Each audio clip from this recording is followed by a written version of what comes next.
GQ magazine drawing up controversy after they published a list of 21 books you don't have to read. The list is compiled by the editors of GQ. But according to GQ magazine, the Bible is among the most overrated books of all time. The Pew Research Center is the go-to nonprofit for learning about a lot of things, including America's religious landscape. And this time, they asked a very simple follow-up to their standard question, do you believe in God?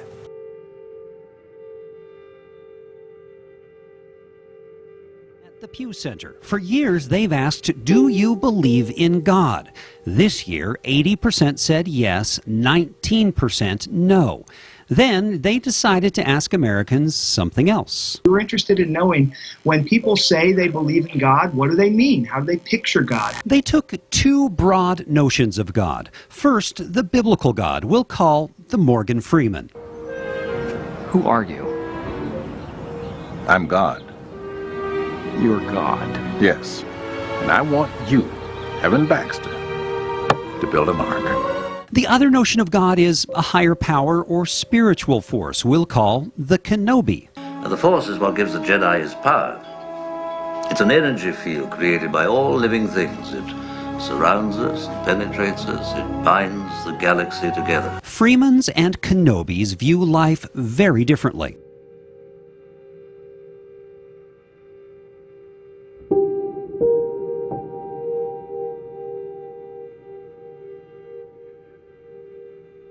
Remember the 80% yes, 19% no answers?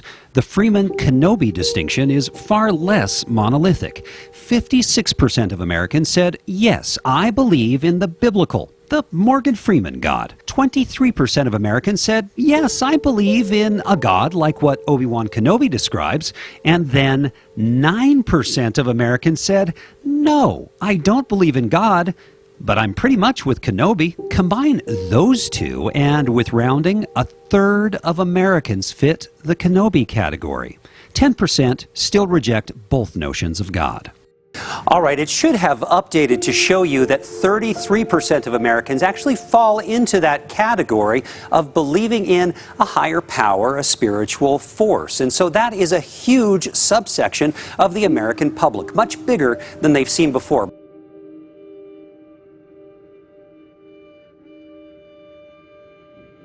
And GQ magazine is getting hit with some Bible backlash. The magazine has listed the Bible as one of 21 overrated books you don't need to bother reading. It's the greatest bestseller in the history of the printed word, but GQ calls it repetitive, contradictory, foolish, and even at times ill-intentioned. Even if you don't believe that this is an inspired word of God, in the last 50 years, 3.9 billion people have read this book. 3.9 billion Bibles have been published. That dwarfs every other book that has been read in the last 50 years. Now, and this is the last 50 years, this Bible is almost 2,000 years old. In an article by the editors of GQ, the men's magazine blasts the Holy Bible, declares it a book you don't have to read, and suggests an alternative. GQ's review of the Holy Bible begins with a snarky slight of Christians. Say this, quote, the Holy Bible is rated very highly by all the people who supposedly live by it, but who actually have not read it. Those who have read it know there are some good parts, but overall, it is certainly not the finest thing that man has ever produced. It is repetitive, self-contradictory, skip that, foolish, and even at times ill-intentioned.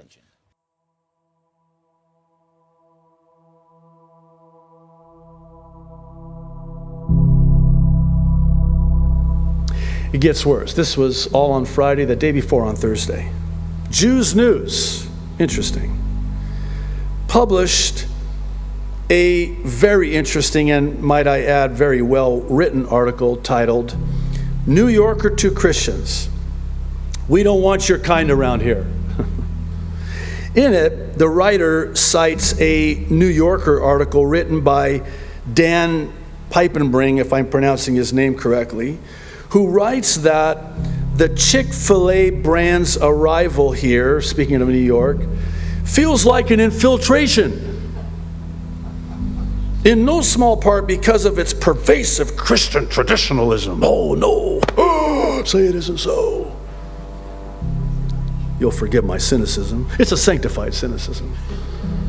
That's my story, and I'm sticking with it, so. The New Yorker slamming Chick-fil-A for its Christian values, saying in an article titled "Chick-fil-A's Creepy Infiltration of New York City," the brand's arrival here feels like an infiltration in no small part because of its persuasive Christian traditionalism.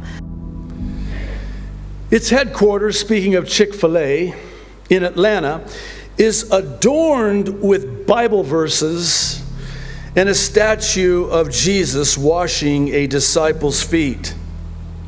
It must surprise the Christians of New York that they are infiltrators in their own community.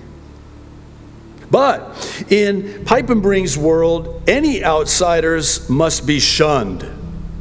He further claims its commercial evangelical messaging are inflected with suburban piety. Elsewhere, he's scandalized by the fact that the restaurant's corporate purpose still begins with the words, wait for it, to glorify God. Wow. I mean, this is hypocrisy. It's media hypocrisy at its best. And here's the problem. The New Yorker, a liberal, obviously a liberal magazine and all of that, this is what they do. It's the latte-sipping crowd. They talk with other liberals, and all of a sudden it becomes this narrative out there. Christian traditionalism. You mean, hold on, Judeo-Christian values that define this country from its inception? Look, the article is so ridiculous on so many different fronts, but just take this. If this guy is going to write an article like this, well, how about, I don't know, maybe he should stop using money because the last time I checked, In God We Trust is on our currency, and we can go on and on. And that proselytism thrums below the surface of the Fulton Street restaurant, which has the homespun ambience of a megachurch. Contempt drips from every word of these sentences. It's merely Piepenbring's bleeding admission that he cannot handle anything reminiscent of the great bugbear of our time. You know what it is? American evangelicalism. We do know from our other surveys that the United States has been growing less religious in recent decades. Yeah, and they were accusing him of goaltending. Even if it was, the three would have still won the game for him. There you go. There you go. The king, always coming in clutch. So we all know somebody who worships Her Highness Queen Bee, Beyonce Knowles. Maybe me, one of those people. But one church in California is taking it to a new level.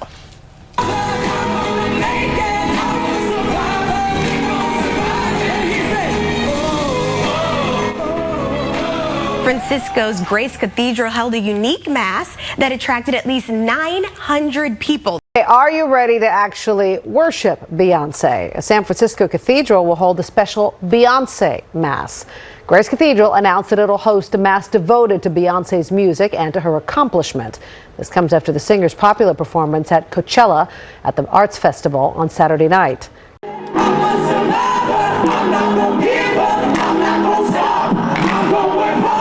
San Francisco's Grace Cathedral looked and sounded more like a concert than a church for a first-of-its-kind Beyonce Mass. It was amazing. It was one of the best spiritual experiences I've ever had.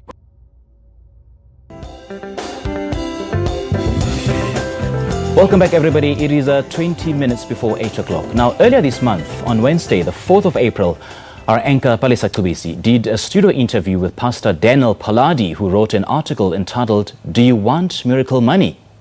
Now, that discussion also focused on South Africa and the church, where we made reference to the confirmed investigation by the Hawks Crime Fighting Unit into Prophet Shepard Bushiri for allegedly transporting an estimated 15 million rand out of South Africa to his country of Malawi in his private jet.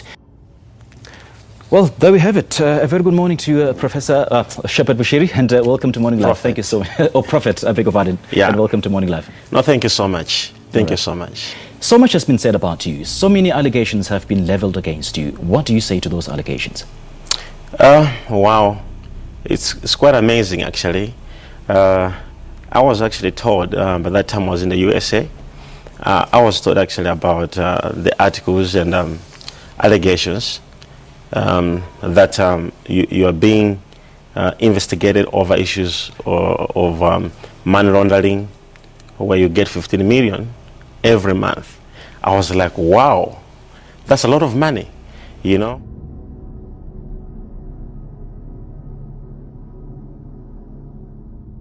So of all the businesses that you have in South Africa, one of the biggest that generates the most income from you, for you rather, is your church, the Enlightened Christian Church. Is that correct? No, the church is the business. The church is not a business at all. So if you say that you don't run your church as a business, is that correct? Yes. So then how then do you explain congregants paying 5,000 Rand for a one-on-one consultation with you on spiritual matters? How do you explain congregants paying 25,000 Rand of sharing the same table with you at a gala dinner? Wow. I think the gala dinner issue was just the first story. They have to pay for accommodation, food, and transportation. So many people have been saying that they've been paying 5,000 Rand to see you that's not true. On a spiritual basis. Thousands, actually, I have it on record that so many people pay money to see you. So are you saying that your congregants are lying? Not that they are lying, but as I said, to say there's no any person on earth who ever paid me money to see me. They pay money for logistics. If you say they're not lying, then it's true that they actually pay you 5,000 Rand. Yeah, the 5,000 which they pay, as I said, to say is for logistics. You see, what kind of the gospel is cheap, but it's expensive. If people come to see me from America, from Europe, from England, I don't think I have the capacity of keeping them and paying for their accommodation. So they have to, it's actually logical. Every person, when you travel, when you go to another country, you are supposed to carry money for pocket money, for hotel bills and other things. I'm still not getting a clear answer from you.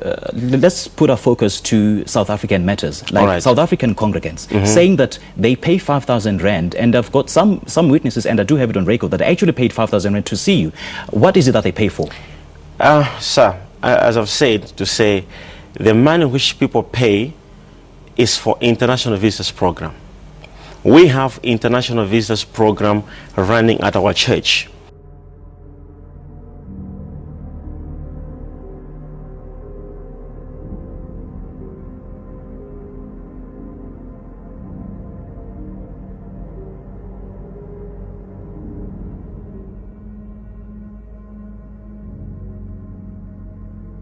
We continue our discussion with Prophet Shepherd Bushiri, the leader of the Enlightened Christian Church gathering on the Hawks confirmed investigation that he transports an estimated 15 million Rand out of South Africa to his country of Malawi in his private jet. So, you pay people to give false testimonies and you perform false miracles in your church. Is that correct? Wow, I would say, number one, I've never performed any miracle in my life. So I don't think I would answer that question, because in my church, like your church and other church, if a person is healed or delivered, it's not. Hang on a second, you've never performed miracles in your life? I've never. But Jesus What does. about the testimonies that have been given by your congregants that's saying that I've been healed by Pastor Bushiri? So much happened in my life because of Pastor Bushiri? I'm not the healer. Jesus is the healer. And I've never healed any person. I've never delivered any person. Jesus does. I will tell you, Jesus does. So if those miracles are fake, then let's say we are attacking what Jesus Christ does. And not in my church. Let's say in every church, Jesus Christ heals. And what about the whistleblowers then? What do you say to those claims? Well, you know, when you're on top, we become a topic. I'll say that. You bought your daughter a R1 million car. Yet there are thousands of impoverished members of your church in South Africa. There are thousands of impoverished members of a church in Malawi. How do you justify that? There's no justification in buying something for your child. I don't even think you can justify why you bought your child a toy or anything else. Fair enough. Yeah. Fair enough. So you but can I'm talking about the financial state of many of your congregants in South Africa. They're impoverished. They take loans to pay 5,000 rand to consult with you. They pay loans to come to your church. Some of them are even impoverished. You are right. But we don't have much. We don't have much time. So but then, under what circumstances do you request money from your church members? Your pardon again? Under what circumstances do you request your church members to pay money? I don't get your question rightly. Under what circumstances do you demand or request offering or tithes from your members of the congregation? What circumstances? What does it mean? What's the meaning of the question? Do you require your members of the congregation to pay tithes or to pay offering? Of course. And if so, under what circumstances? I think it's a good question you've asked me. As I said, everything is perfect in order. So the church has got its own wing, how it manages finances and everything else. Prophet Shepherd Bushiri, thank you so much for your time. We appreciate it. No, thank you so much.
It's important to understand that everything we see happening in the world today, especially here in our beloved US of A, was foretold in the Bible.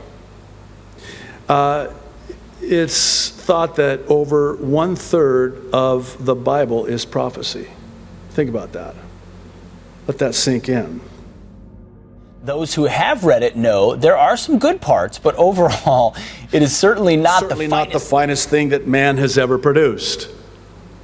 The problem is man didn't produce it.